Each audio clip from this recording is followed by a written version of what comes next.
Councillors, staff and members of the public, I declare open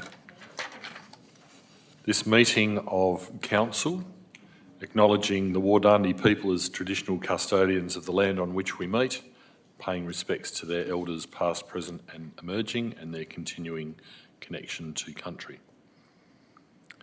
Welcome visitors and advise that the meeting is being recorded for the purpose of minute taking and is also being live streamed. We have a full attendance of councillors. The prayer this evening is to be delivered by Pastor Stephen Van Shalwick of the Bay Life Uniting Church in Busselton. I think, Stephen, your first time along with us, so we thank you, your time and your blessing this evening.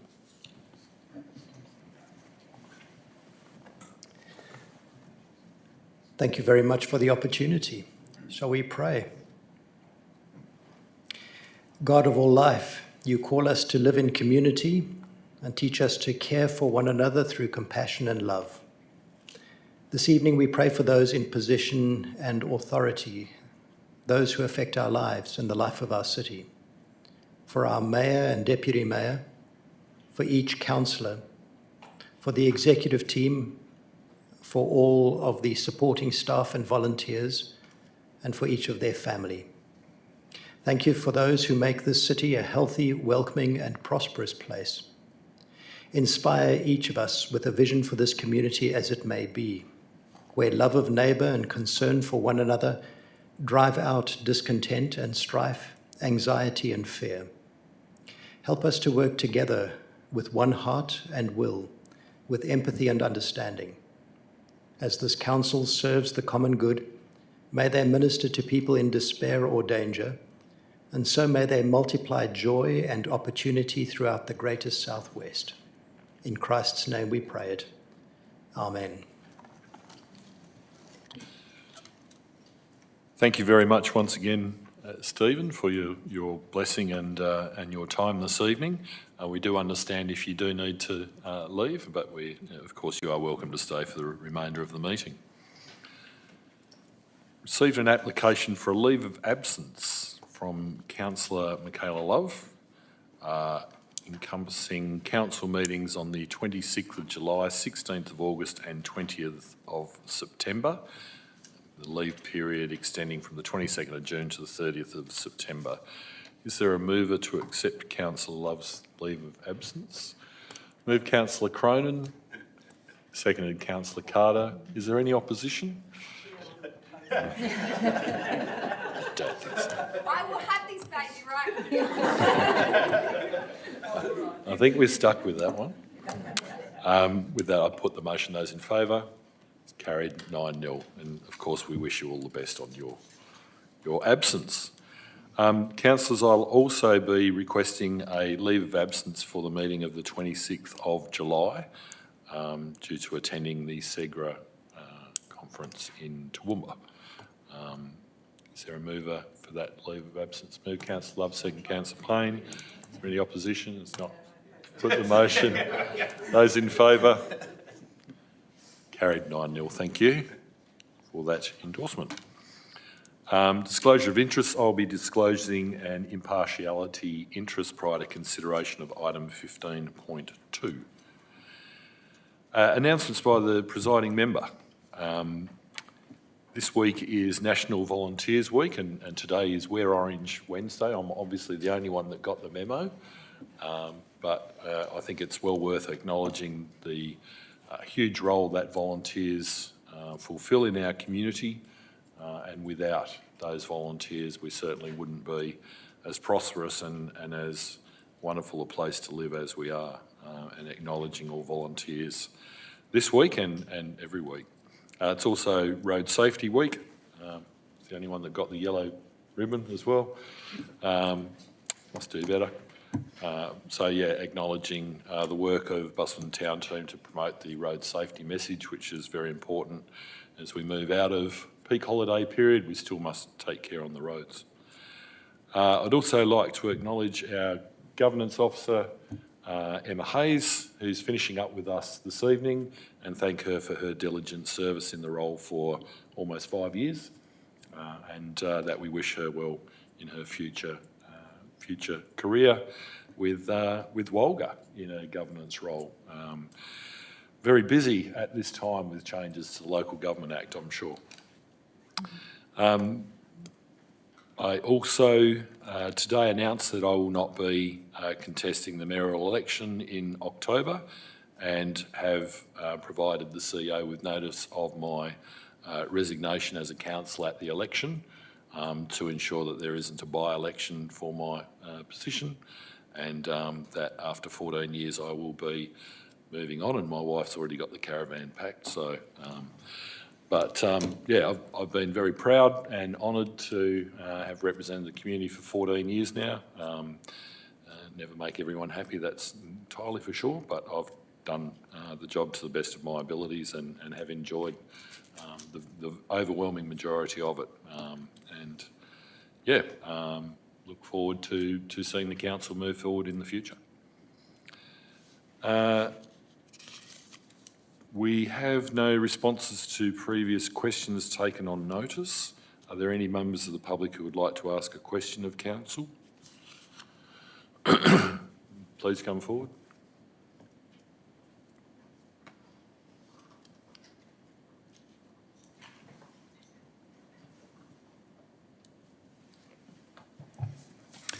Dr. Andrew Dickey from Busselton. My question is in two parts, and it's about agenda item 13.1, specifically about the officer's recommendation number 13, which recommends the disbanding of the current Lower Vass River Management Advisory Group. I obtained the cyanobacterial test results for the Lower Vass River from the Health Department of WA in Perth, because it is very difficult to get these results from the Busselton office for various reasons. The cyanobacterial test results this year in some areas of the river have been at record high levels. Specifically, two sorts of cyanobacteria, Microcystis, which produces liver toxins, and Dolichospermum, formerly known as Anabina species, which produce neurotoxins. This year, the levels have been approximately 20 times the red danger level.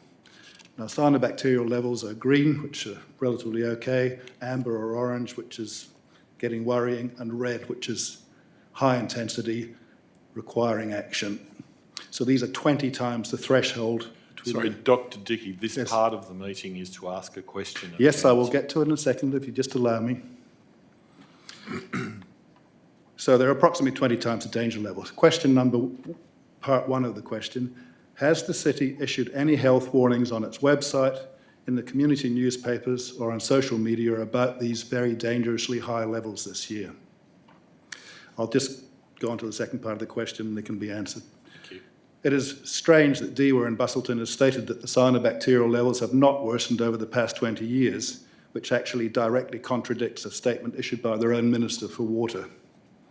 So the second part of the question is, why is the officer's recommendation to Council to disband the Lower Vass Management Advisory Group, along with its wealth of accumulated expertise, at a time when additional measures other than sediment removal are desperately needed to suppress these record high levels of cyanobacteria? By additional measures, I'm referring to aerators, water circulators, nanobubble generators, blue pond dye, etc. There is a whole variety of methods that can be used and are used worldwide to suppress cyanobacteria. The Lower Vass River Management Advisory Group is needed to continue so that they can review these additional measures that are needed and recommend trials of the most appropriate measures, particularly in the already dredged areas where stirring up 60% of the remaining sediment after dredging has raised nutrient levels and has probably caused these very dangerous record high levels of cyanobacteria. I'm sorry, was that the second part of the question? Second part of the question was why is the officer's recommendation to disband the advisory group in view of the information I presented about the cyanobacterial levels? Seems contradictory to me.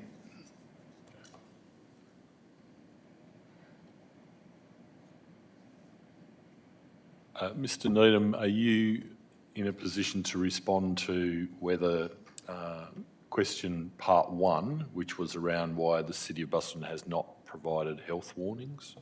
My understanding is we have done on a number of occasions. We've certainly put signage out on the advice of Department of Health.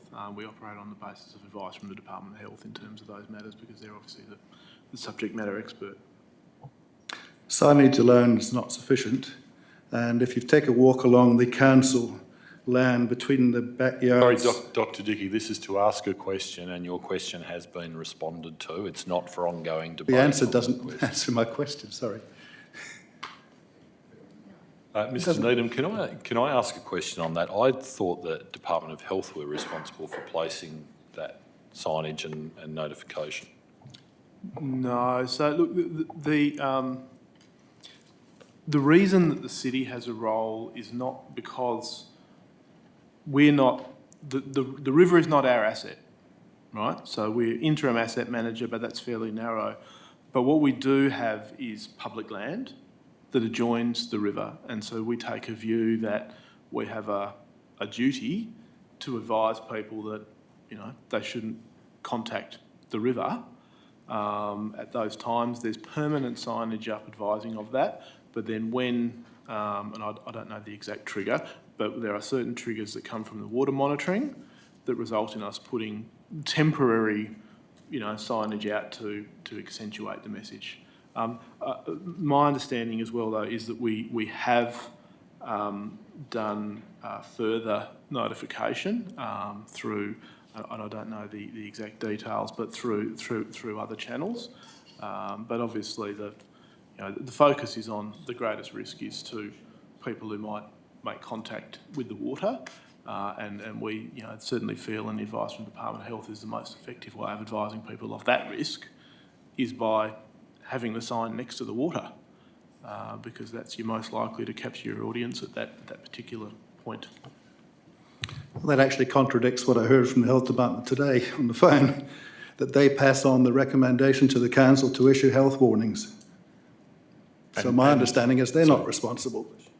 Miss, you asked, have the City of Busselton, and I think Mr Needham advised that we do on advice from Department of Health as your advice.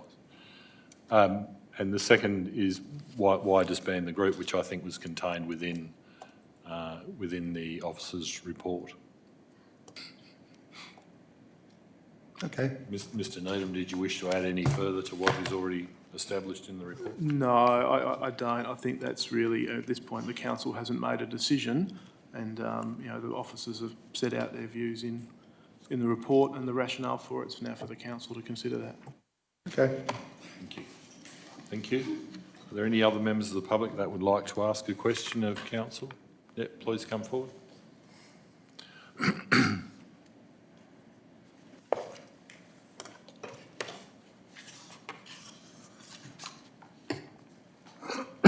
Excuse me. Good evening, Mayor, councillors and everyone else. Emma, good luck with your new job. So my question in parts is to do with item 13.1 tonight also. So the office recommendation point 9 says, is what I'm mentioning first, sediment removal is not only to aid with issue of water quality, but to provide more water depth, thus assisting the water column and limiting water overflow, including into people's properties.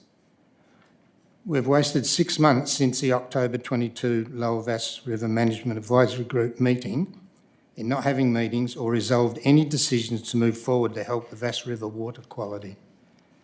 The Fuzlock trial is being conducted by DEWA with a government grant they received. Summarising the 3 years of the Lower Vass River Management Advisory Group, we've committed to 3 stages of sediment removal and a substantial DEWA Fuzlock trial, no other actual physical action. Question 1. At least 5 members of the Lower Vass River Management Advisory Group have been advocating that we take advantage of free trials in the river, including nanobubbles and sonar, etc., that were offered by several companies. And just note that DEWA's Fuzlock trial is a result of their previous trials. Why doesn't the COB discuss with the companies offering solutions and conduct the tests that they are suggesting?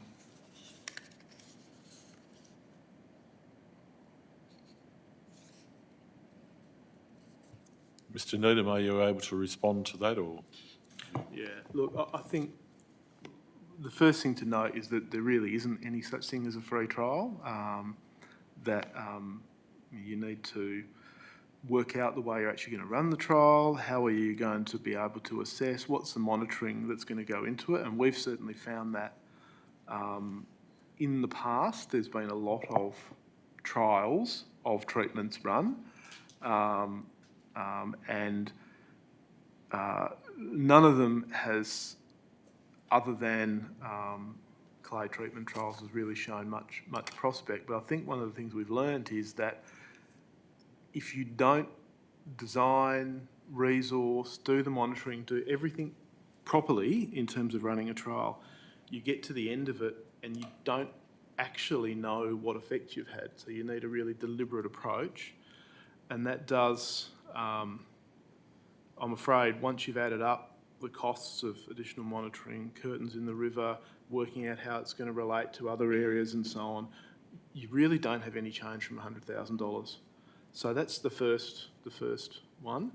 And we've learnt that through, I think, bitter experience, that you really need to be very deliberate, very structured. The second thing I'd say is that, yes, we're approached by commercial vendors of various kinds from time to time. And as a result of that, there is advice, technical advice has been provided to the city and on a couple of occasions to the Management Advisory Group. But we go back to the vendors and say, hey, you're suggesting that we try this particular product. Okay, here's some information about the river. Can you please tell us how you think that your product will assist in this particular context? And in the main, they are not able to come back to us with something that leads us to go, aha, this is something now we need to get more advice regarding. But certainly, we are regularly approached, and the response is essentially, and each time it's the same, it's say, okay, well, please tell us, here's some information, here's some access to information in terms of monitoring and so on. So that's the approach that we take. But I think through bitter experience, we've probably reached certainly a view at officer level, and I'm not a technical expert in waterways. Okay, I make that very, very clear. I make no claim to be a technical expert in waterways, but that to invest in the effort that we would have to put in to allow a trial to be run or to run a trial, we need to set the bar fairly high, rather than just, I guess, throwing ideas at the river. Because my feeling is that the community, the council, state government spent probably 15 years going through cycles, that sort of cycle, and it didn't work. We know it didn't work because of the issues. So that's the best I can do in terms of answering those questions.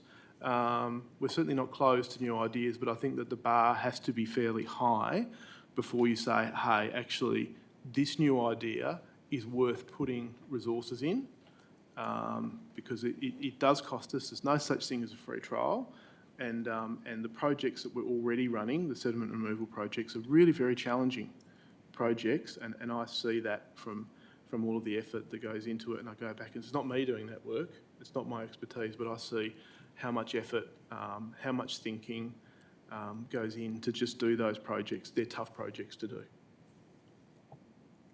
Thank you. Did you have a further question? I have a second part to it, but can I respond to that? No. Okay. We did have a public agenda presentation that you could have come along. And I did come along and I did present.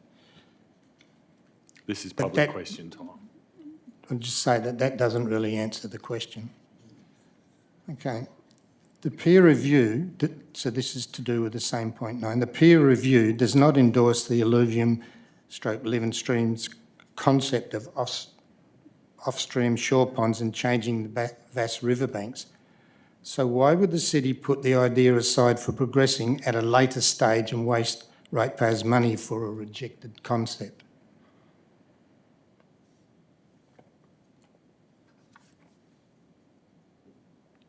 Mr Needham, are you able to respond or take on notice that question? No, I can respond now if that's okay, Mr Mayor. I think the first thing to say is that the council today can't tie the hands of a future council. You know, a future council could always come back to that or other ideas that have been pursued in the past. So the other thing, I do feel though that, yes, there's no question, you know, we identified, the city officers identified that before we came to the council and said, hey, this Living Streams work that we've invested in, we should go ahead and now, you know, invest much more money in actually implementing it. We said, look, we need to get a peer review of this thing before we go to a recommendation. So we got the peer review. We've taken on board the peer review, and so now we're recommending that we see what happens with a couple of other things before working out what we do next. But to say that the peer review says, you know, there's nothing here to pursue, there's no need to come back to this, there's no potential benefit, I don't think that's a correct reading of the peer review. The peer review says there's things that you would need to think about more before you really contemplated implementing this thing. You know, we've been looking for solutions, or the mix of solutions, the right mix of solutions that might see a significant improvement in the river now for a very long time. And treatment wetlands, off-stream treatment wetlands, are a solution that has been used in other waterways. And the Lower Vass River looks to have some of the characteristics that say that that may be part of the mix of solutions. So on that basis, we're saying, come back to it in a few years' time when you've learnt more about sediment removal, how to do it, what impact it has, when you've learnt more about what a large-scale application of a phosphorus binding clay would look like. And so it's not, oh, we've done this work and we're not prepared to say it was a waste of time and money. It's not that at all. It's the fact that it would seem irresponsible, not appropriate to just sort of say, hey, let's just completely discount the idea of using off-stream treatment wetlands to improve as part of that, probably that mix of different solutions that need to be put together in some sort of integrated way that looks to be where we're headed. So that's probably the best that I can do to answer that question. But I do think that it's a peer review. It identifies things that would need to be carefully considered before taking that work further. But it doesn't say just don't bother pursuing this at all. That's not the way that I read the peer review. Just a quick one. Officer's recommendation point 13 endorses the proposed community and stakeholder engagement model for the management of the Lower Vass River and Toby Inlet. Question, what is the new engagement model and why are you disbanding the Lower Vass River Management Advisory Group? Short answer, Mr. Needham. That's set out in the report, both of those things, yeah.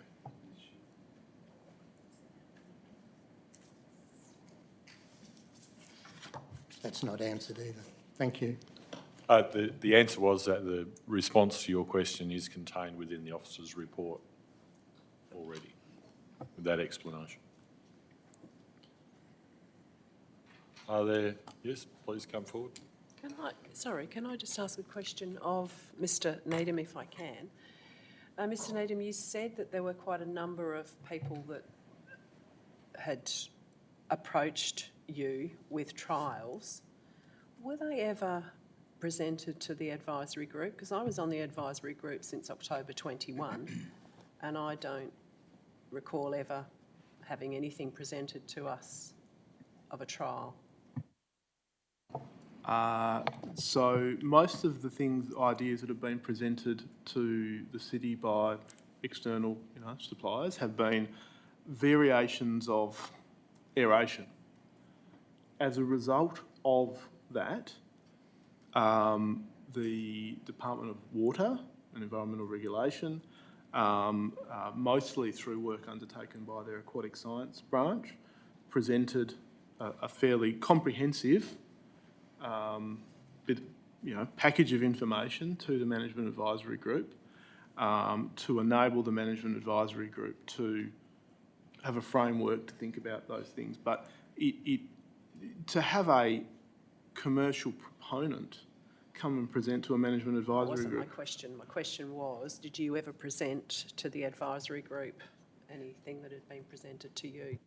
No, we didn't, because we don't think it would be appropriate to present particular vendors or so on. As a result of having been approached, the Department of Water and Environmental Regulation did a substantial body of work looking at the various different air, oxygenation, etc. technologies, which I certainly feel was an entirely appropriate response to that, given that you've got to have a separation between planning and choosing what you want to do and procurement and those sorts of things.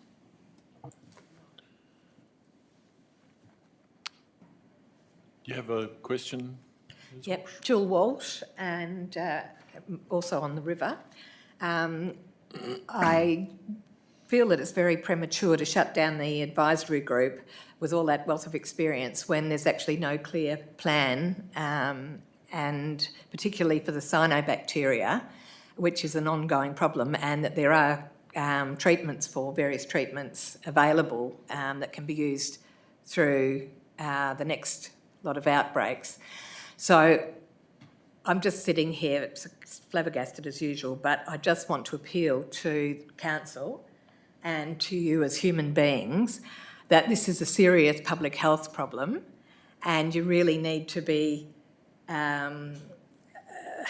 This whole report is a huge lot to digest, and I just beg you not to make any hasty decisions.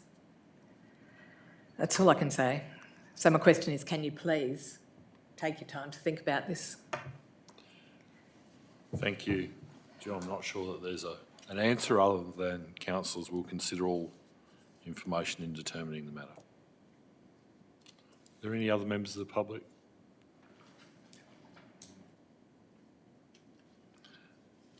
Your question? Rob Mildwaters from Busselton. I've got a question for Paul Needham. He said he sets the bar quite high. Sorry, the questions come through the presiding member and then I'll determine who Fair responds enough, to the yep. question. We'll see what the answer is. Well, the bar being high, would you think that 32% to 43% of sediment removal is high? Would you think that? Is that a high bar? So the 65% of the sediment's still in the river, so we haven't got, like Keith said, we've lost depth. The deeper the river, the cooler the water. We've got more flow rate. Surely that's not a passable rate, 32, 43% removal. Sorry, Mr. Knight. So why would we, next part, why would we continue with Apex EnviroCare if they can't do the job?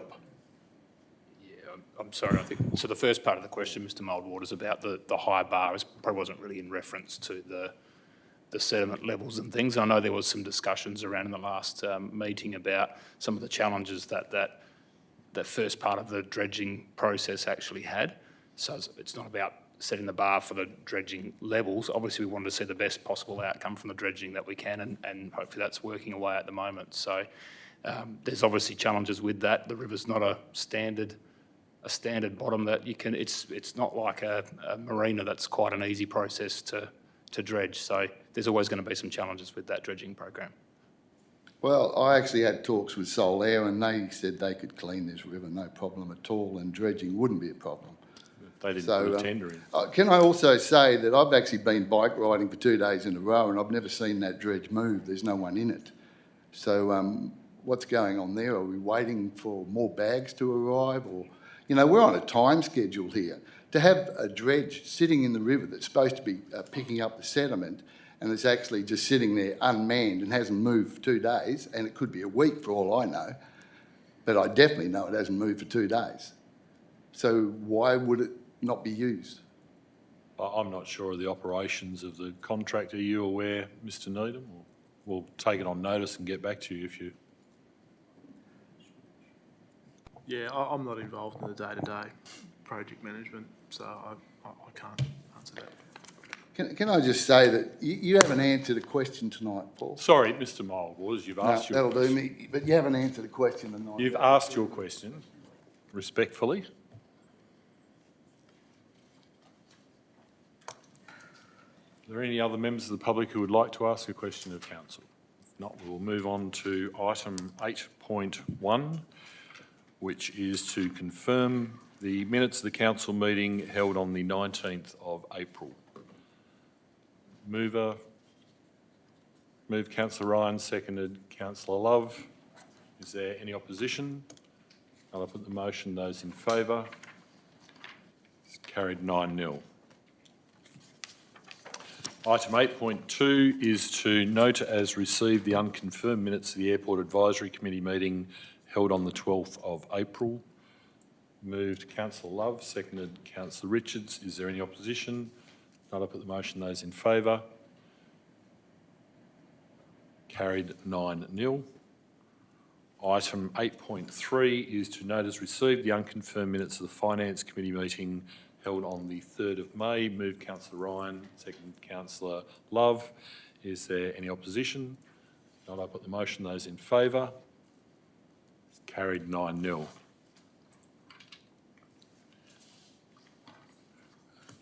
At item 9.1, we have a petition regarding the installation of public toilet facility at the Vast Nature Playground with a recommendation. Council receive the petition, refer to the CEO for action. Moved Councillor Ryan, second Councillor Carter. Is there any opposition? None. I put the motion. Those in favour? It's carried 9-0. We have an amended recommendation to item 9.2, which is another petition regarding Department of Communities housing units. The amended recommendation is that the council receive the petition. Is there a mover of that recommendation? Move Councillor Love, seconded Councillor Richards. Is there any opposition? I'll put the motion. Those in favour? It's carried 9-0. Presentations by parties with an interest. The first booking we've received is from Mr Michael Stanford in regard to item 13.2. Mr Stanford, if you would come forward to the presentation desk. You have 5 minutes to Thank you. speak on the item. To all present at this meeting, I'd like to thank you for allowing me to speak on this matter before us. I calculate it to be 91% duration that the CWA were our adjoining neighbours for the period we've owned the property, 148 Adelaide Street. This period is from 1988 until this present day. The CWA have been in Western Australia for more than 99 years.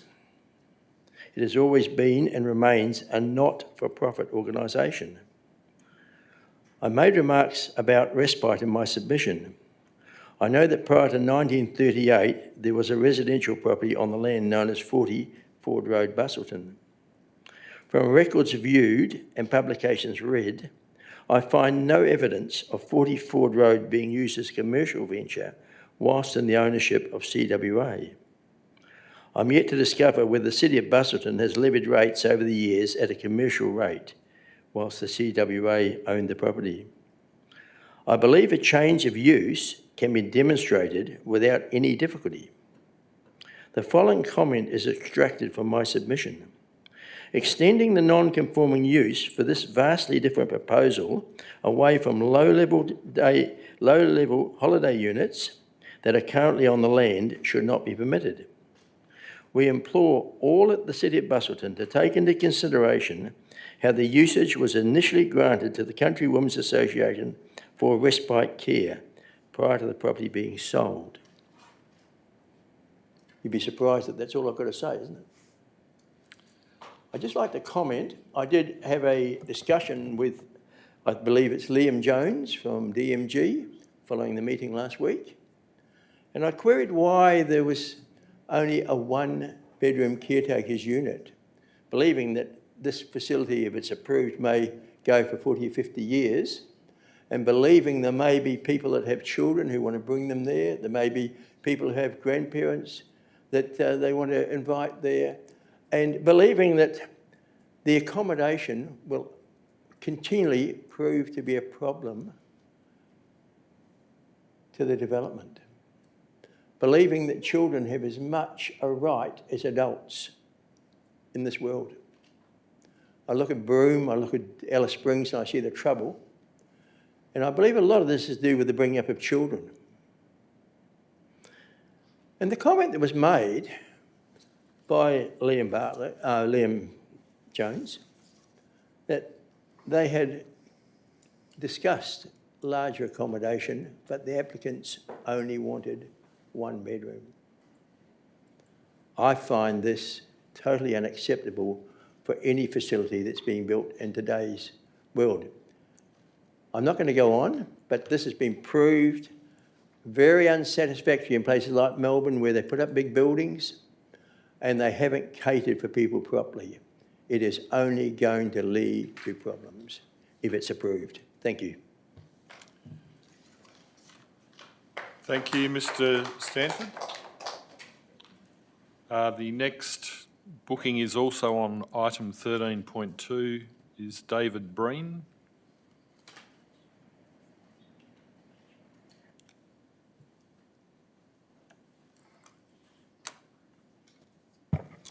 Thank you, Mr Mayor and councillors. I'm looking forward to this being the final time that I have to speak to you all.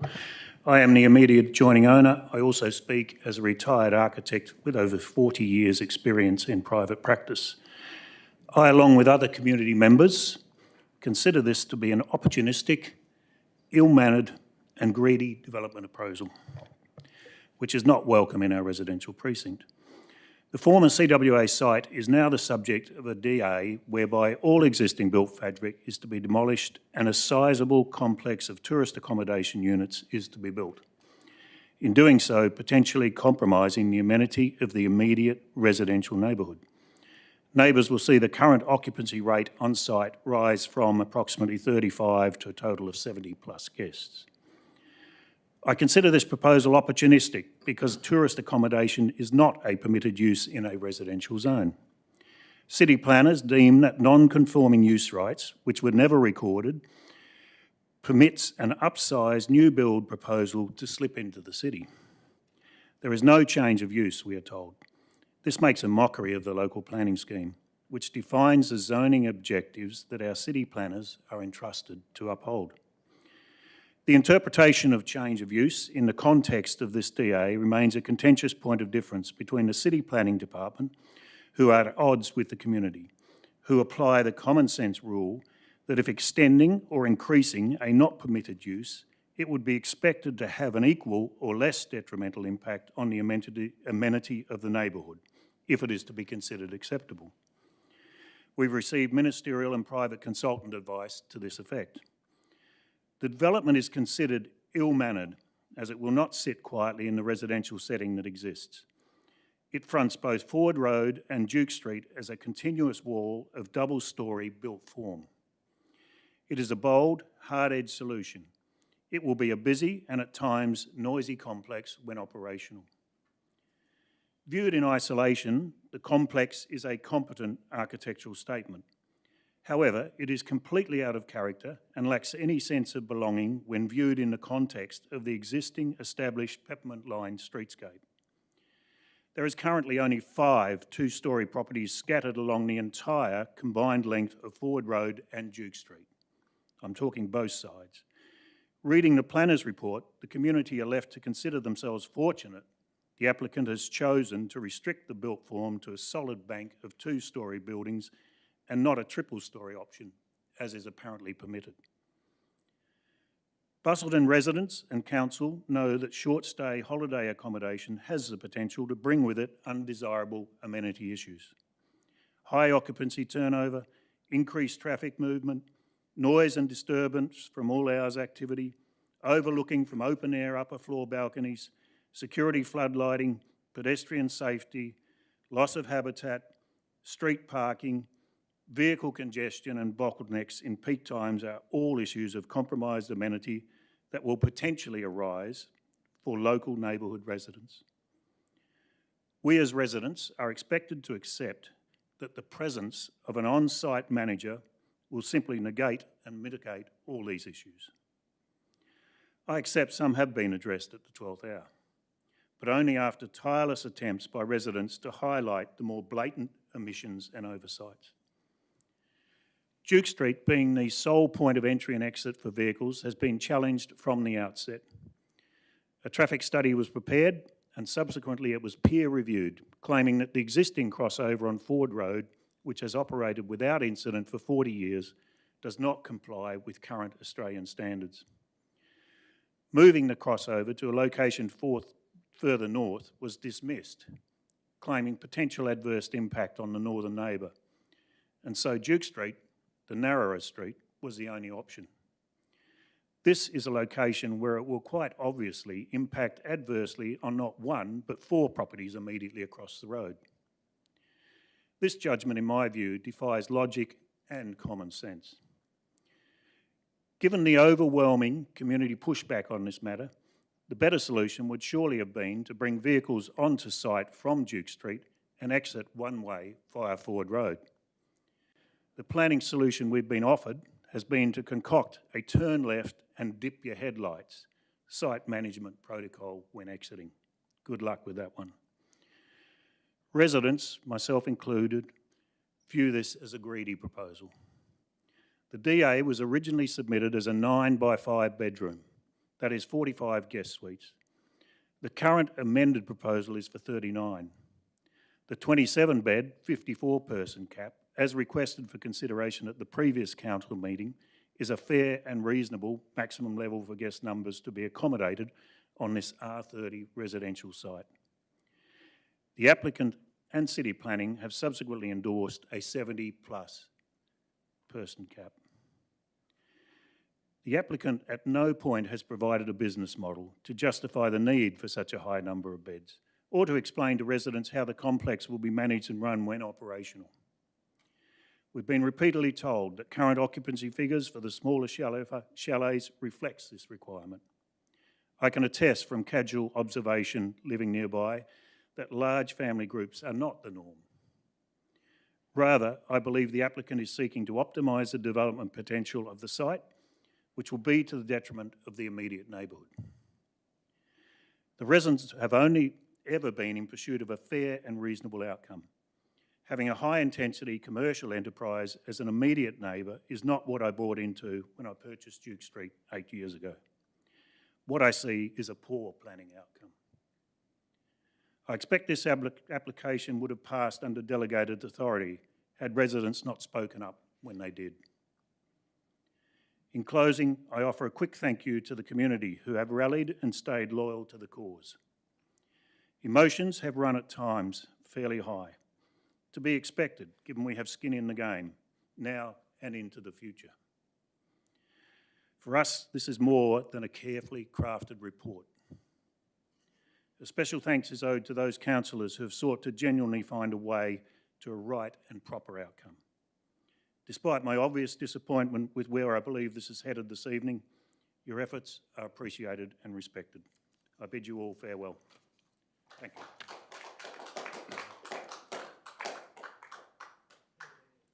Thank you, Mr. Breen. The next booking received is from Mr. Lindsay Allen, also in relation to item 13.2.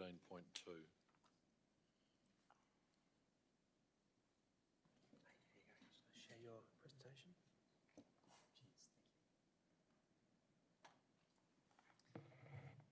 Okay, thank you, Mayor and councillors.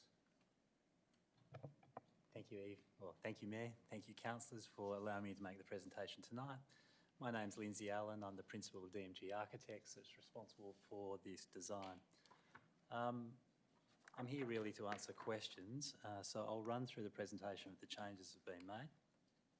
There have been significant changes made to the proposal, which in our opinion, was previously compliant, but we listened to the feedback last week and we've made a valiant effort to make amendments that satisfy the questions that have been raised. So I'll run through the changes as we go, I think. Okay, so southwestern unit. In the far bottom left-hand side of your screen, you'll see the amendments have been changed. We've increased the setbacks from 1.5 metres to over 3 metres and 2.8 metres onto the western boundary. So the bulk and scale has been significantly changed on that southwestern corner. We've changed those 2 southwestern units as well from being 5-bedroom apartments to 4-bedroom apartments. So 2 bedrooms on the lower level and 2 bedrooms on the upper level. The northwestern apartment block with 2 apartments there has been reduced to a single level.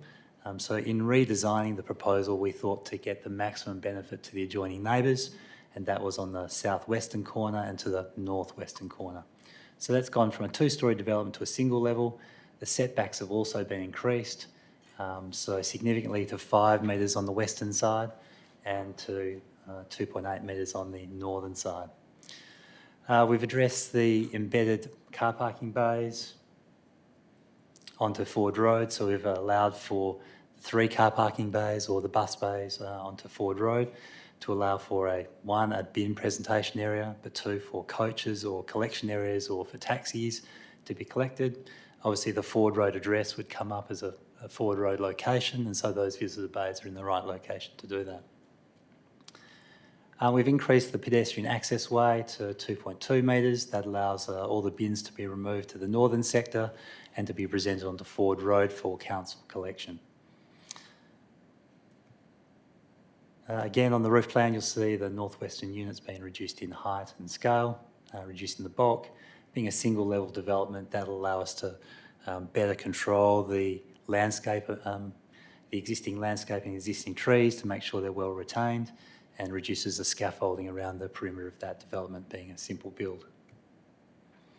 Roof plan, elevations just showing the adjustments, the amendments being made. Obviously we had a tight turnaround to produce the drawings. You'll see the difference in the bulk and scale in the elevations going from 2-storey to single-storey, reflected in the plans and the elevations. The coastal aesthetic has been maintained. So we're looking to keep the same aesthetic that was previously presented. I'm not going to go back over the last report and the presentations. I'm reading from the addendum prepared by the council officers, who we thank.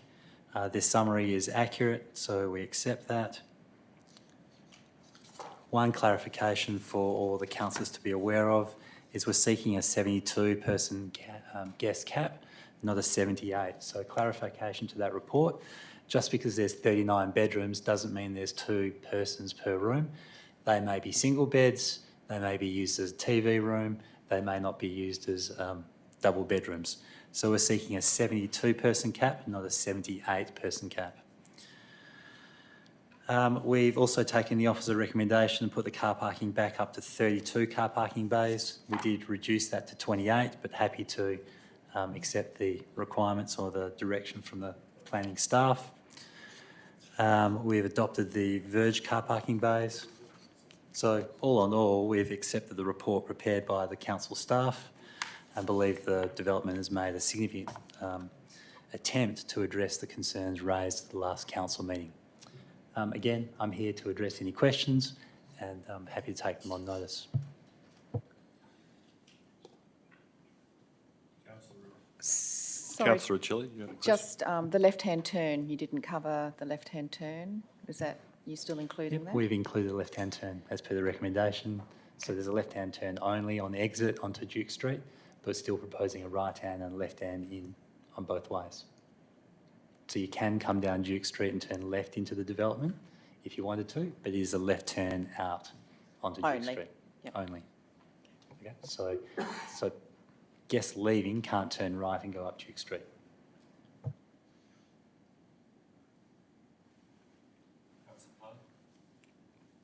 The 72-person cap is what's recommended in the report. So They had originally requested 78. so that you've changed your mind from last week?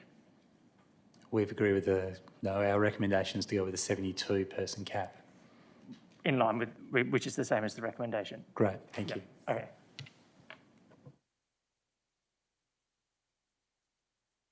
No further questions? Thank you, Mr Allen.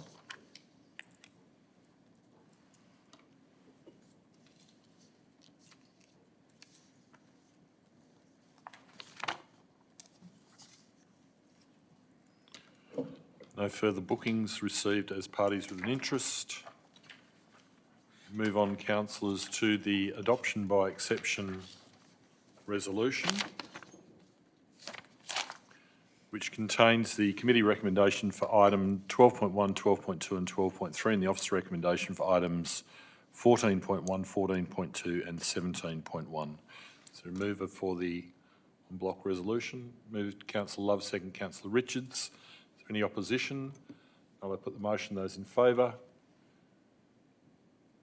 It's carried 9-0. Item 15.1. Is there a mover for the committee recommendation?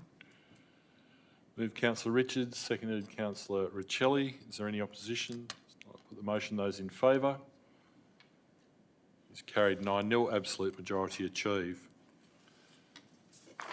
Councillors, in relation to item 15.2, I declare an impartiality interest in item 15.2, the Youth Care Grant Agreement, as I participate in a breakfast program administered by a youth care chaplain at Busselton Primary School. As a consequence, there may be a perception that my impartiality on the matter may be affected. I declare that I will consider the item solely on its merits and vote or act accordingly. Is there a mover for the officer recommendation? Is it officer? Officer recommendation. Move Councillor Carter, seconded Councillor Richards. Is there any opposition? There's not. I put the motion. Those in favour? Is carried 9-0.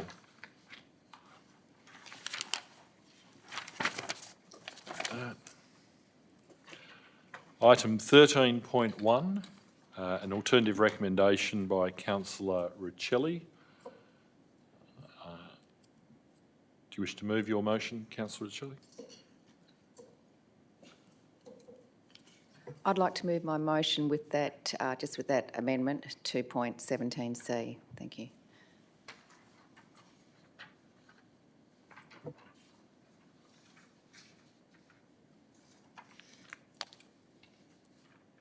Yeah. Have we made that change? No.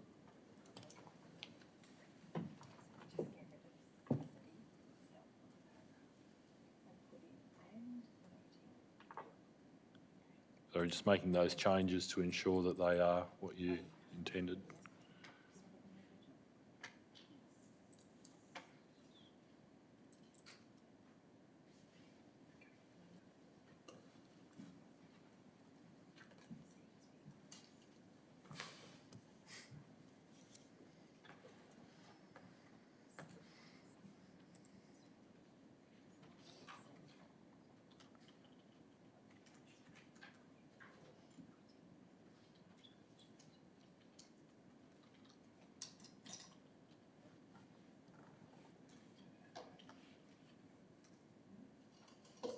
Sorry, it then says and noting that, yep, okay. And provide, yep. Happy with that, Councillor Riccelli, as your alternative? Is there a seconder? There is. Is there any opposition? There is. Would you like to speak to your motion, Councillor Riccelli?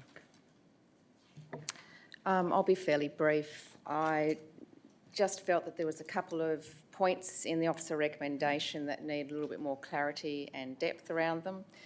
So with regards to point 9, I just wanted to highlight in a little bit more depth why this particular option, being the living streams concept, should not be the preferred or practical direction that the city should be heading towards at this point in time. And I wanted to highlight the reasons for that being the considerable expense involved to actually implement this concept, that even if we were to source some government funding, it would still require a significant amount out of our budget. alongside some ongoing capital operational expenditure, and also concern, I guess, the peer review did highlight several challenges that would need to be overcome, and those challenges would also require further capital expenditure because there would need to be technical work and investigation done to overcome any of those issues.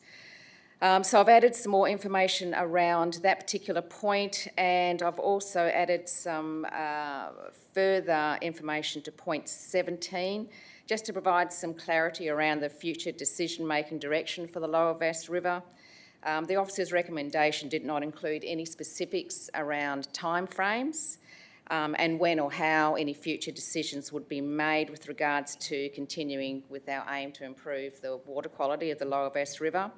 So I believe that April 2024 will allow sufficient time for stages 1 and 2 of sediment removal to be assessed and some outcomes provided, and also for us to assess the outcomes of the proposed FOSLOC trial, which at this stage I think is going to be happening around November, December. And just another point added to that, that the outcomes and results of stage 1 and 2 of the sediment removal and the FOSLOC trial need to be relayed not just to council but also to the broader community and relevant stakeholders. So yeah, just proposing that a community information planning session coincide alongside a briefing to council. So I just wanted to add those points into the officer recommendation. Thank you. Thank you, Councillor Riccelli. Councillor Cox, did you wish to speak as seconder? Mr Mayor, I'm not going to speak very long on this issue. I think Councillor Riccelli has covered all the issues. I concur with her amendments. I think that they are just add a bit more prescription into the recommendation, and I would urge you to support her alternative recommendation. Thank you.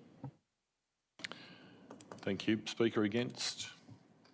Councillor Ryan. Thank you, Mayor. Councillors, I'm concerned that there will be a significant backlash by the community on any decision to dissolve the advisory group. The group has some very experienced community members, the newest member only attending 2 meetings.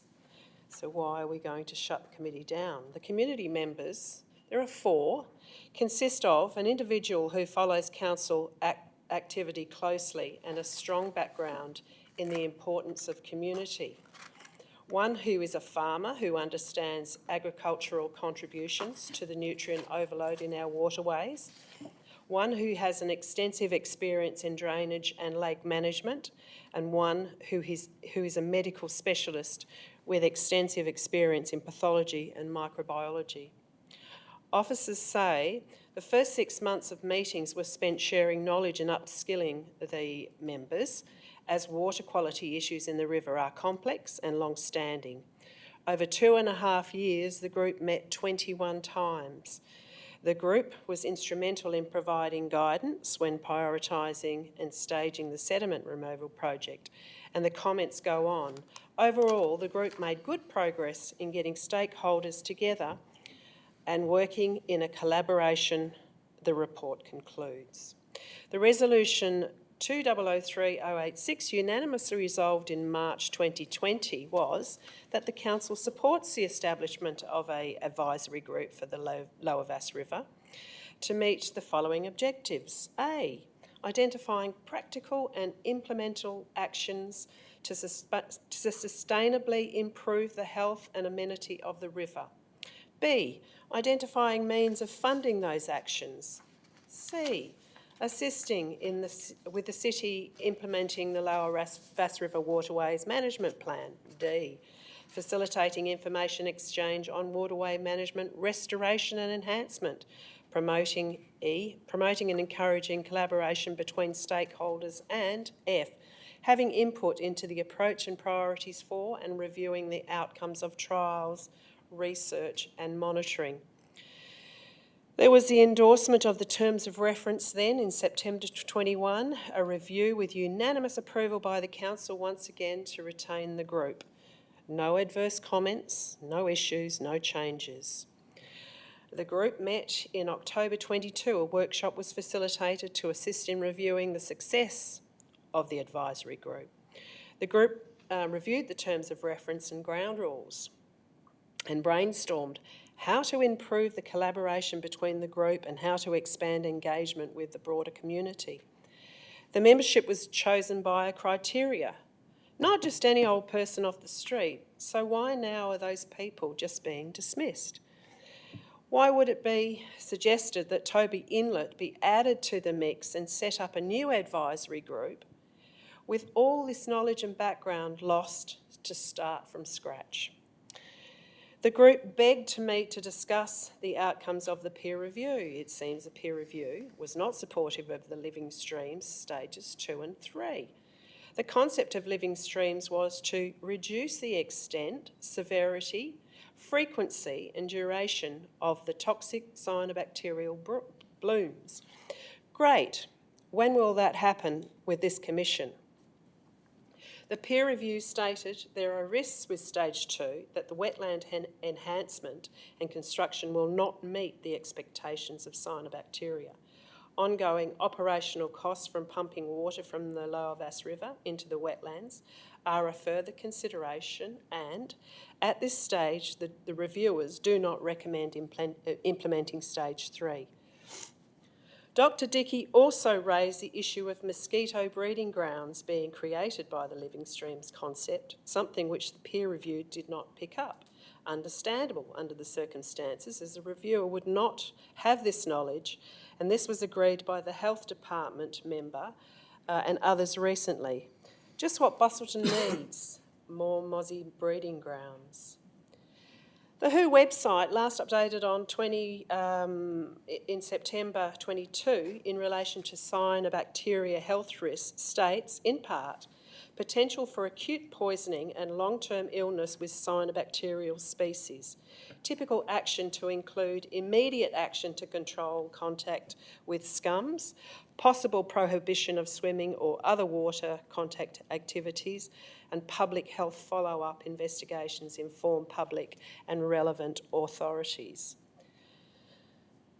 These are quite different words to the Health Department, who states in this report more recent research published by the WHO in 2021 has not supported the link between BMAA and neurodegenerative diseases. Remember when smoking used to be good for you? The WHO states the role of the public health authorities is to protect, assess and ensure the health of people and communities. These agencies also play a role in promoting healthy environments, thus reducing the toll from illness due to exposure to pathogens or harmful substances, such as cyanotoxins in drinking and recreational waters. This is what the community members are begging to happen, and as the lead agency, we appear to be shooting the messenger, throwing the baby out with the bathwater, or in this case, a cyanobacterial soup that we call the Bass River, and it's not the solution. It is my view that following the completion of the section of stage 2 currently being worked on, an evaluation of the remaining sediment in the dredge section be undertaken, as was previously carried out in stage 1. If the measurements reveal that the majority of the known sediment still remains in the river, as was the case following the evaluation of stage 1, noting the sediment take was an average of only 37.5%, then no further contract extension should be awarded to this company using their mini dredge and textile bag system. A dredging program using more conventional equipment that removes the majority of the sediment would be better placed to get the job done, and we must explore this. In the upper reaches of what is quite frankly a lake, there is little to no movement. It is extremely shallow, and the mini dredge currently being used is akin to using a vacuum cleaner on a wet, heavily soiled carpet. It will not be able to negotiate the work, hence a plan to carry out the works with heavy machinery and treatment will be required. In short, the dredging must be continued. However, trials of reduction in cyanobacteria must be explored now. The officer's recommendation shows little emergency in this regard. The dismantling of the group is also a step in the wrong direction, as all this expertise will be lost, and taking on Toby Inlet now, when the river is still in its infancy of being resolved, is, in my opinion, a sad state of affairs. Any success first attained in the Lower Vass River can be replicated in that watercourse once a solution is found. Excuse me. Nearly finished, Councillor. Yep, I won't be too long. Officer's report states water quality problems of this kind have, however, proven very difficult to sustainably manage in many places around the world. They often take the form of wicked problems, problems that are difficult to truly solve and can in fact be quite hard to even treat.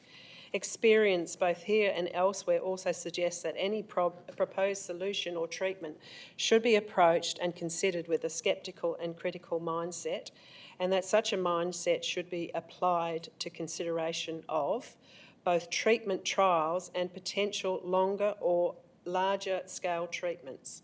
I agree.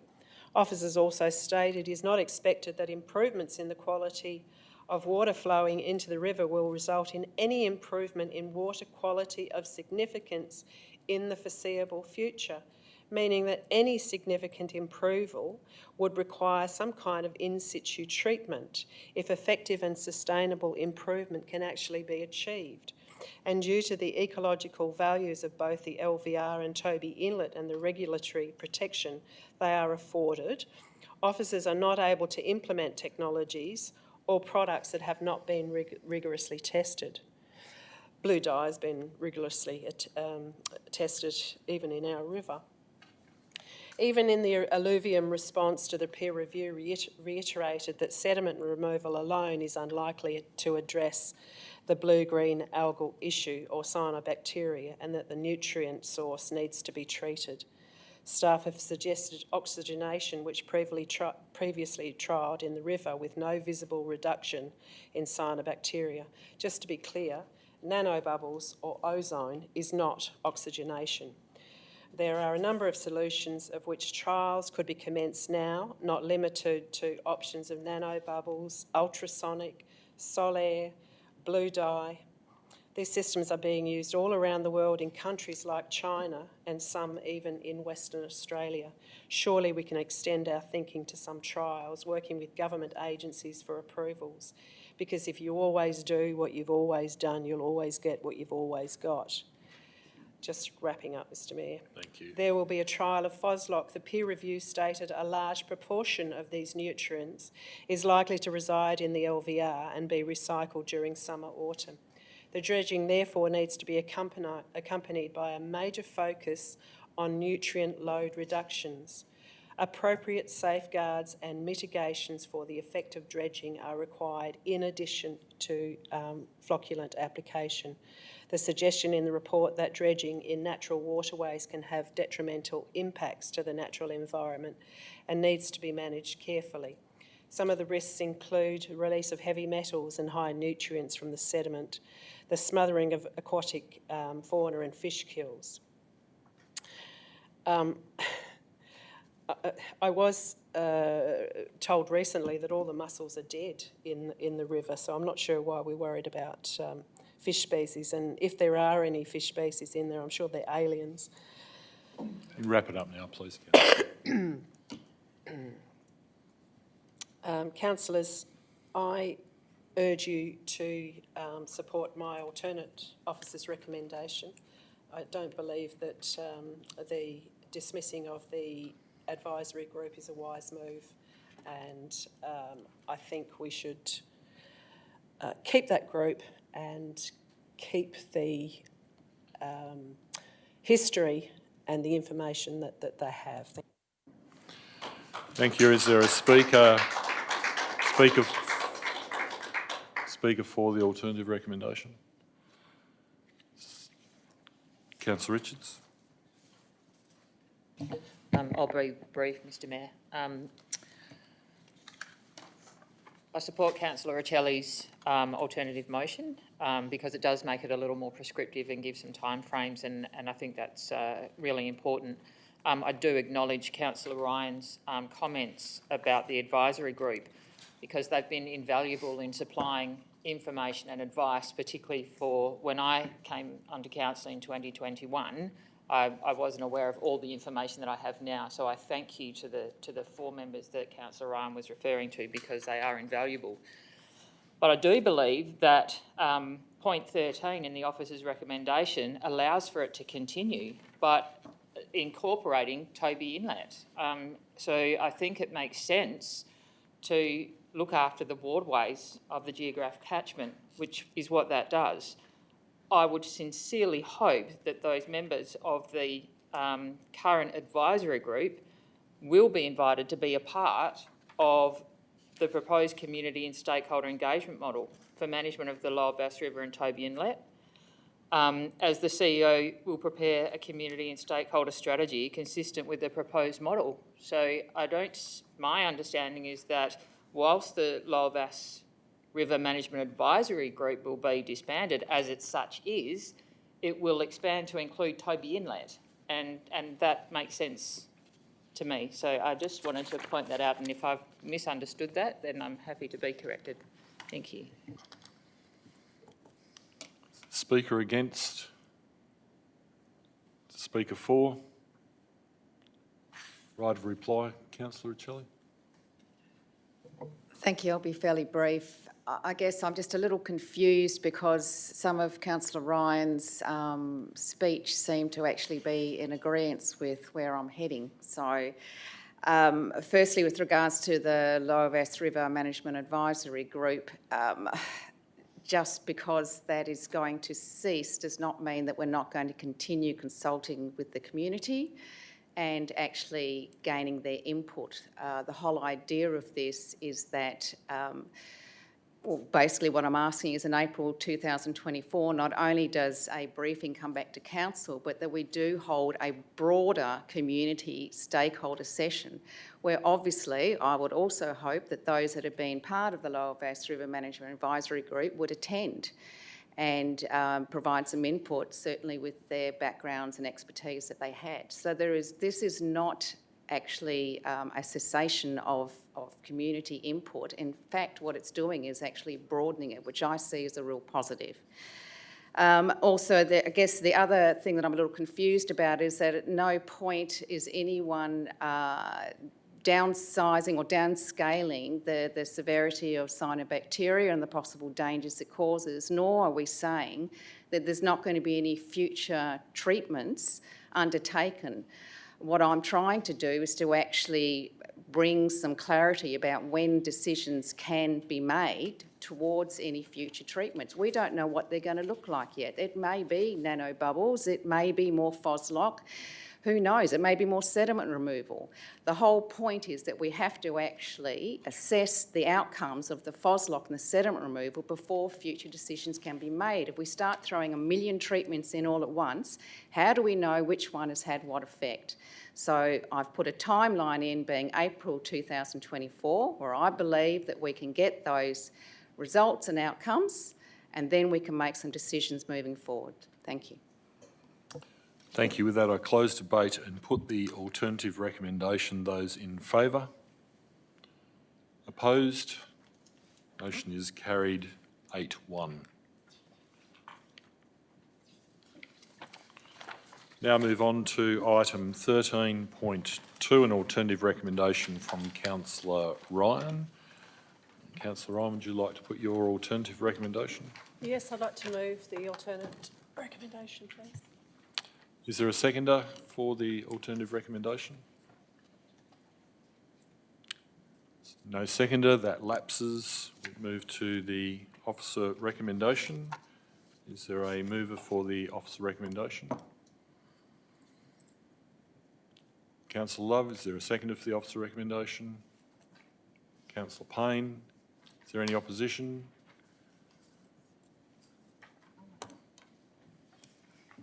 There is. Councillor Love, would you like to speak to the officer recommendation? I will keep this very brief. I am moving this officer's recommendation as I am quite pleased to see that the developers have taken on board a lot of our recommendations. Look, I do sympathise with the residents on Duke Street. I can only imagine how you would feel that this development may go ahead. I just have reservations on refusing this altogether, as the developers are well within their rights to then take this to the state or the JDA to get approved of this, and they could disregard completely any comments that we have made previously about this. Yeah, we can comment on it and it can come back to us through the various different channels. It could possibly come back to us to determine again, but given that they have actually made a considerable amount of changes and seem to be listening to us, I am actually quite pleasantly pleased when I saw this, saw the changes made by the developers this month. Thank you. Councillor Payne? Or is it all right? Councillor Payne is reserving. Right. Is there a speaker against the officer recommendation? Councillor Cox? Thank you, Mr Mayor. Councillors, as you would hopefully acknowledge, it's not in my nature just to vote against something without good reason. So rest assured that I've given this application careful consideration, given that the developer has made some amendments to the original plan. I do concede that Councillor Riccielli's amendments that were supported at the last council meeting did go some way to resolve the issues arising from the design of this proposed development, and I commend her for that. However, the ongoing issue for me is, has this application been adequately assessed against the provisions of the planning and development regulations? Pursuant to the scheme, this site is zoned residential, and under the zoning table, tourist accommodation on this land is not permitted. It is an ex-use, for good reason. However, due to an anomaly, and it is an anomaly, this site on Ford Road can continue to be used for that which it should not, under normal circumstances, be permitted. This is not being disputed. The use is not being disputed. Therefore, the question for me has not been adequately addressed is not the use of the proposed development, and not even the scale necessarily that I'm objecting to, but rather the large number of 5-bedroom apartments and the associated risk to the amenity of the surrounding residents. Although I do acknowledge that some of the apartments have been redesigned to 4 bedrooms and a couple to single storey, we are still looking at between 8 to 12 people per apartment at any given time, a maximum of 72 people if the developer adheres to the staff recommendation. Last week I asked one of the architects to provide some justification for this configuration. Maybe some market research, maybe a tourism report that I'm not aware of that identifies a trend towards large families all wanting to holiday together under one roof. The response I was given was that it was designed this way because that's what the developer wanted. I'm not so sure that the developer would like a project like this built next door to them. I very much doubt it. The Planning and Development Regulations Clause 67 states that a local government must have due regard to a comprehensive list of matters and how they are relevant to a particular development. That is, every development must be assessed individually on its merits. Planning staff state in their report that it is generally consistent, and I say generally consistent, with the provisions of the scheme. So in general terms, it complies. But what about if we pay due regard to the particulars of the regulations, such as the amenity of the locality, including social impacts of the development, the impact of the development on the community as a whole, notwithstanding the impact of the development on particular individuals, submissions received on the proposal, 35 submissions were put forward against the proposal, any other planning consideration the local government considers appropriate. One definition I found regarding social impact in a planning context defined it as the process of identifying, anticipating, understanding and managing outcomes of a development that are likely to impact on community wellbeing. The fundamental objective of being able to maximise positive impacts and minimise negative impacts. I don't believe that this development has sufficiently considered the negative amenity impact on the surrounding residents. One argument that has been offered to me in support of this application is that it could have been developed for residential units. Actually, I probably would have been fully supportive of this because it would have actually provided a significant community benefit of possibly affordable housing and could have potentially added to the diversity of housing options without the amenity issues. Because it would be unlikely that there would be family groups larger than 4 or 5 that would live in this unit development because we don't live in India. We don't have multiple family groups all living together under one roof, except if they're holidaying together, apparently. I don't know about you, but I'd really rather prefer not to be under the same roof as my mother-in-law when I'm on holidays. Other arguments offered to me. A holiday home in a residential area could accommodate up to 10 to 12 guests. And yes, they could. But do you generally see a group of 9 holiday homes all together with 10 to 12 people in each? And actually, even if one holiday home with that many guests has the potential to cause significant amenity issues, which, as we know, they do, you can imagine how many 9 altogether would cause. The development could take a refusal to SAT, and this is a risk. But I think, in my heart, this could be interesting because I'm not really sure if you could predict the outcome.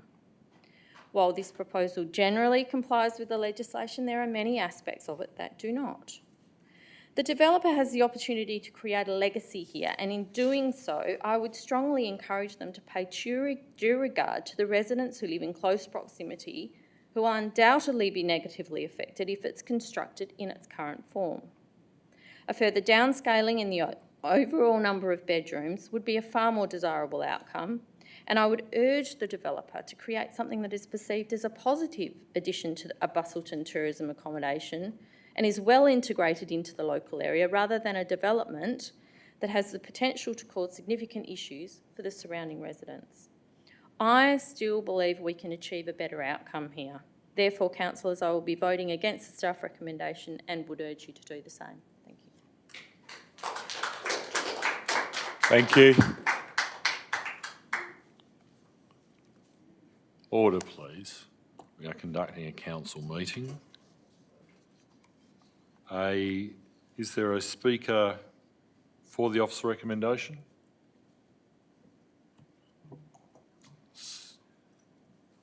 Councillor Carter?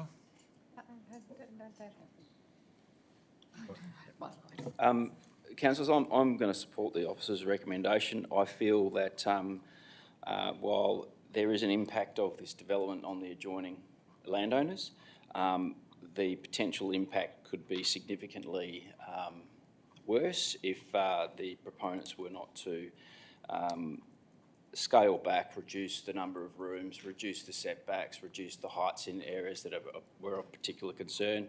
I think they've taken on board a lot, a large amount of councillors' concerns, and while they can't,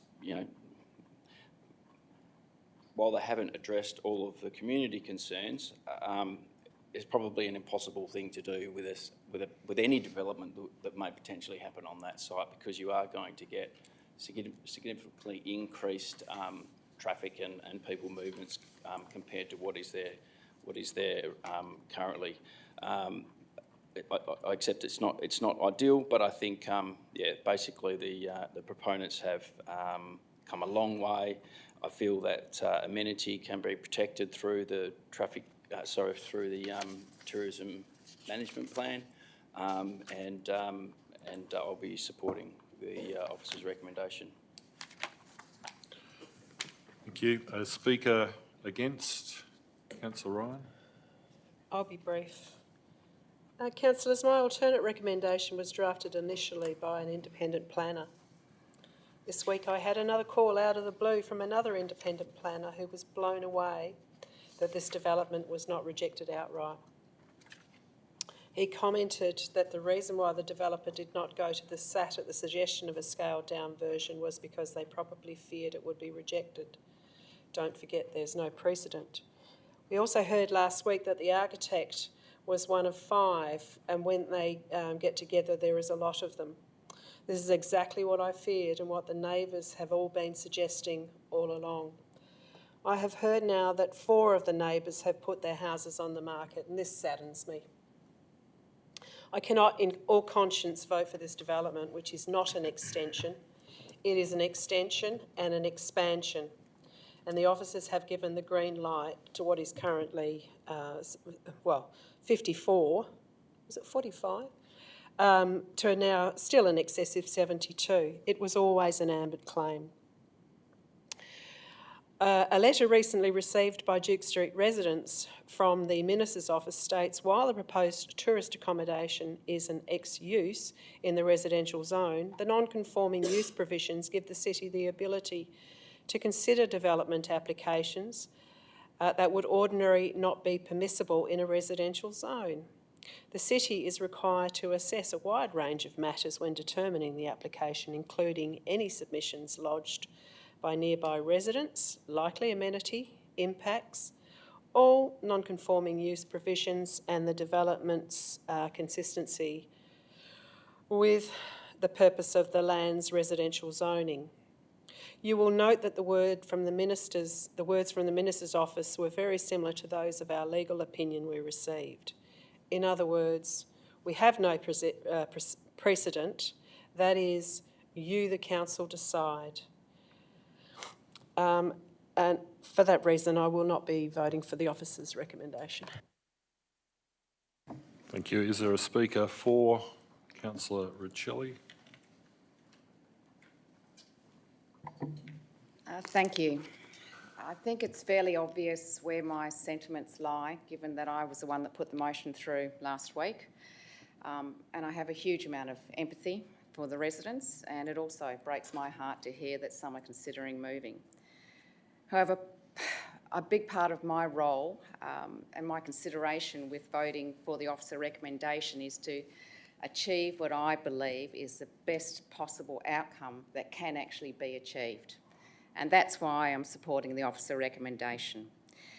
Since the original proposal was put through, the developer has agreed to the following: to construct a left-hand turn only on Duke Street, which will cut the traffic down on Duke Street significantly, as well as direct headlights away from the front of the houses across the road. They've agreed to construct embayed parking bays on Ford Road to ensure that all commercial vehicles, such as charter buses and taxis, park and use Ford Road rather than Duke Street. They've agreed to redesigning to allow for rubbish removal to occur from Ford Road. They've agreed to update the tourist management plan to include the suggestions by council. They've downsized 4 of their units and increased setbacks on Duke Street. And to add to this, the officer recommendation asking for the capping of 72 appears to have been agreed to by the developer. Yes, it would have been absolutely fantastic if the developer had downscaled to my recommended 54. However, somewhere along the line, we have to reach a compromise. The developer is no fool. They're fully aware that they have the choice to take this matter to SAT or lodge a completely new application with the state government. How SAT would pan out? Yes, you're right. We don't know, but it may well not be in our favour. And I'm going to be completely honest and say that my take on this situation is that the developer, in his eyes, probably feels that he's made a lot of concessions to the original plan, and that if we were to refuse this as it stands now, he would no doubt be rather irritated, take the matter to SAT, and quite possibly revert back to the plan that did not include any of the traffic management that we've managed to achieve to date, such as the left-hand turn, such as the embayed parking, such as rubbish removal off Ford Road. I believe that if we didn't achieve that, that's going to have more of a detriment to the amenities than further downscaling will have.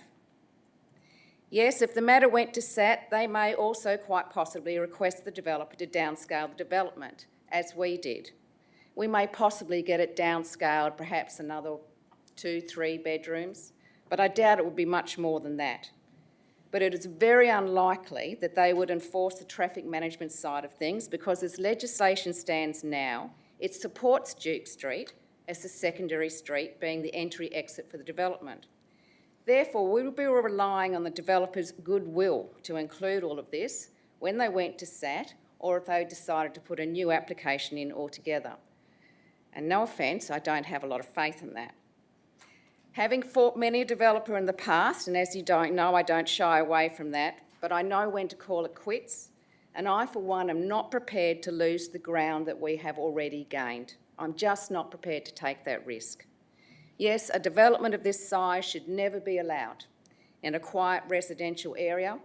I wish I could wave a magic wand, but I just simply can't. I believe this is the best we can do, and that's why I'm supporting the officer's recommendation. Thank you. Councillor Celli, is there a speaker against the officer's recommendation? Councillor Richards. I agree with Councillor Cox and Councillor Ryan. And I've thought a lot about this, and I thank the developer for coming back with an alternative plan, but I don't believe that it's the best that can be done, and I think that there's more that we can do to achieve a better outcome for the residents, for the developer and the future users of this venue. There is a risk that the developer will go to the SAT and it will go one way or another. But I can't let that be the deciding factor about allowing this to go forward when I think that there is a better outcome that we can achieve. The residents still today are emailing us and presenting to us that they have concerns over these changes, and they've clearly stated that they're not against development on this site, just that it doesn't fit in with the amenity of the area. It is a residential area. And I just want to thank the Planning Department for educating those of us who didn't know about non-conforming use, because it's been very helpful. But at the end of the day, the risk of the developer going to the SAT can't be the basis for my decision. At some point, we have to be courageous, and our role is to listen to the community. And for that reason, the reasons that it looks like that only some of the objectives and the regulations aren't met with this is enough grounds with the residents impacted for me to not support this officer recommendation. Thank you. Is there a speaker for the officer recommendation? You wish to exercise your right as seconder, Councillor Payne? Yes, thank you, Mr. Mayor. I have a great deal of sympathy for the residents in the area surrounding the development.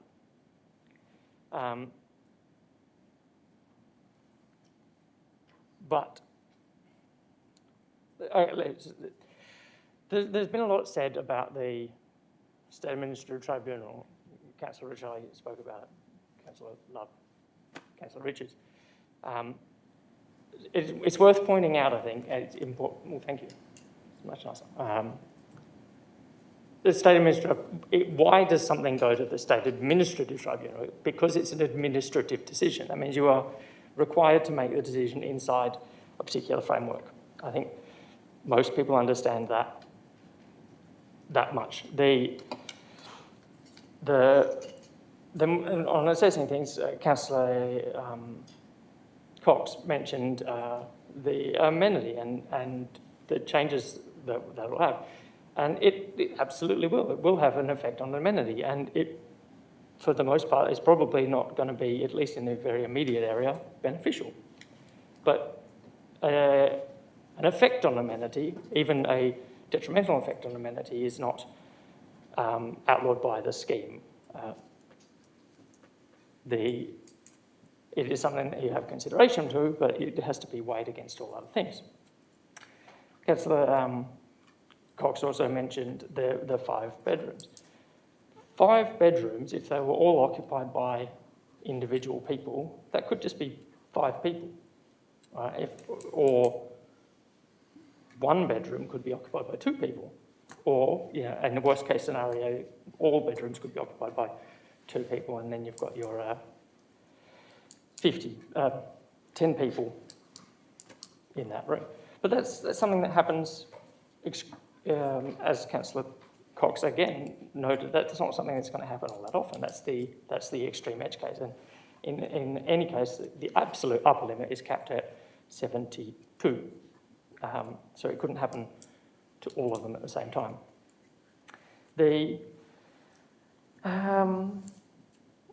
Councillor Richards mentioned, again, making a decision on the basis of what the SAT might think. And I absolutely agree that you shouldn't be making a decision on the basis of what you think the SAT might think. However, when you think, what would a impartial administrative tribunal assess this situation? How would they assess it? What you're actually doing is putting away all of your external emotions that you might consider, which in a regulatory sense you shouldn't be doing, and thinking accidentally as a impartial administrator, which is what you're supposed to be doing. So don't make a decision based on what the SAT might think. But if you think the SAT might disagree with you, then there's a good chance you're wrong. And I guess further on the theme of administrative decision-making, Mr. Breen mentioned that it's opportunistic and it's greedy, and those are not questions that we can answer or have to answer, and he may well be right, but they aren't considerations that we have under a regulatory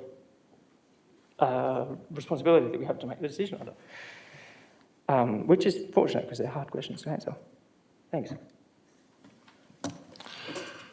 Thank you. Is there a speaker against? Speaker for? Right of reply, Councillor Love. I'll reserve my right. Thank you. You don't get to reserve your right. You can either have a right of reply or you don't have to take it. I won't take the right of reply. Thank you. With that, I will close debate and put the officer recommendation. Those in favour? Opposed? Motion is carried 6-3.